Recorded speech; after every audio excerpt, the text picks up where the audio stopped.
parle des frères de Jésus, est-ce indiquant que Marie a eu d'autres enfants et, in fine, ne serait pas vierge? C'est une belle question parce que c'est là où beaucoup de pasteurs lisent. C'est le texte de Marc chapitre 6. C'est Marc chapitre 6, c'est le verset 3. N'est-il pas le charpentier, le fils de Marie, le frère de Jacques, de José, de Jude et de Simon? Ses sœurs ne sont-elles pas ici chez nous? Beaucoup de pasteurs, lorsqu'ils lisent ce texte, disent, vous voyez, elle a eu d'autres enfants. Parfois, je dis aux pasteurs, mais vous savez que la Bible que vous lisez, c'est nous qui vous l'avons donnée. C'est l'église orthodoxe avec l'église catholique, quand on est ensemble. Nous avons eu tout un concile pour donner la Bible, pour savoir quelle Bible il faut donner aux gens. Vous pensez que ce verset, nous ne l'avons pas lu avant? Pour venir dire que il vient dire que non, Marie a eu d'autres enfants. Maintenant, aujourd'hui, je vais expliquer ce verset, ce chapitre, qui a été très mal compris de beaucoup de pasteurs. Premièrement, on peut se dire, on peut être le frère de quelqu'un sans être de la même mère. Le texte n'a pas dit que ce sont les enfants de Marie, ils disent les frères de Jésus. On n'a pas dit les enfants de Marie. Jésus seul est appelé fils de Marie dans la Bible. Quand vous lisez, dans Jean 19, verset 25, près de la croix de Jésus se tenait la mère de Jésus. Dans Jean chapitre 2, la mère de Jésus.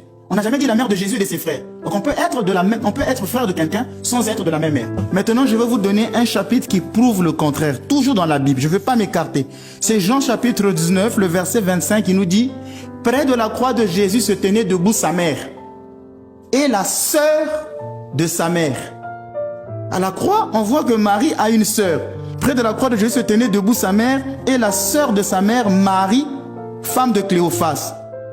On peut dire que c'est peut-être une cousine. Et on rajoute. Et Marie-Madeleine. Donc, le texte de Jean montre que Marie a une sœur. Ce n'était pas vraiment sa sœur parce que Marie était fille unique.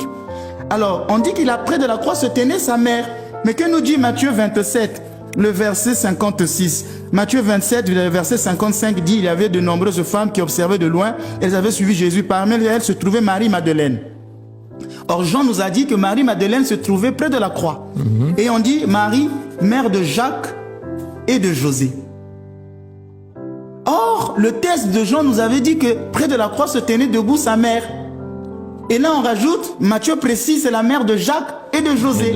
Or, Marc 6, que les pasteurs aiment lire, disent, n'est-il pas le fils de Marie, n'est-il pas le fils de Marie, le frère de Jacques et de José. Donc les enfants de la sœur de Marie. Et comme chez les Juifs, ils n'ont pas le mot cousin, ça n'existe pas. Chez les Juifs, ils disent ha. Le mot ha veut dire l'oncle, veut dire le frère, ils n'ont pas le mot cousin. Même dans les cultures africaines, on n'a pas ce mot. Nous, quand on voit une cousine, on dit toujours c'est ma sœur. Ils ont la même réalité. C'est pourquoi ils disent les frères de Jésus. Mais ils ne disent pas les cousins de Jésus. Et quand on a écrit la Bible en grec, il y a deux mots. Il y a le mot adelphos, qui veut dire frère. Il y a le mot anepsios, qui veut dire cousin. Et on a gardé la structure sémitique pour dire frère de Jésus. Donc adelphos. Donc les frères de Jésus, mais ce sont les cousins. Un autre texte. Jean 19 nous dit que Jésus à la croix dit à Marie, femme, voici ton fils, fils, voilà ta mère. Et le disciple l'a pris chez lui. Vous savez pourquoi? Parce que chez les Juifs, une femme devait avoir une personne qui devait la garder et la protéger. Surtout quand elle devenait veuve, c'est le fils aîné. Et si le fils aîné meurt, c'est le fils cadet qui prenait la maman. Or, Jésus sait que Marie est restée veuve, Joseph étant mort. Et que c'est Jésus qui devait garder sa mère, la protéger. Mais à la croix, Jésus voit que Marie n'aura pas d'autres enfants pour la protéger. D'où il lui donne son disciple. Si elle avait d'autres enfants, Jésus aurait dit, écoute, il y a Jacques, José qui sont là, qui pourront te garder, je ne suis pas le seul. Jésus était fils unique de Marie. Et d'ailleurs, je veux vous dire encore le dernier point.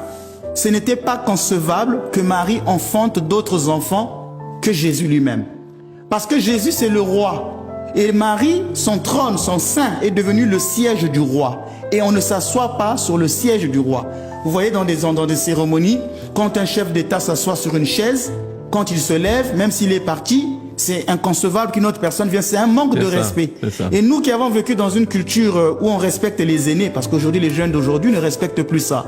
Moi, j'ai vécu dans une culture où on respecte les aînés, les pères de la famille. Donc, sur une table, le père de la famille avait une chaise qui lui était propre à table et lui seul devait s'asseoir sur cette table. Donc, personne d'autre. C'est pas respectueux. Alors, le sein dans lequel Dieu est passé, on ne pouvait pas concevoir qu'un autre enfant passe là. C'est pourquoi Ézéchiel dit, j'ai vu une porte à l'Orient que par où seul le Seigneur passe. Donc ce n'était pas concevable qu'un autre enfant passe dans le sein de Marie. D'où elle est vierge avant, pendant et après.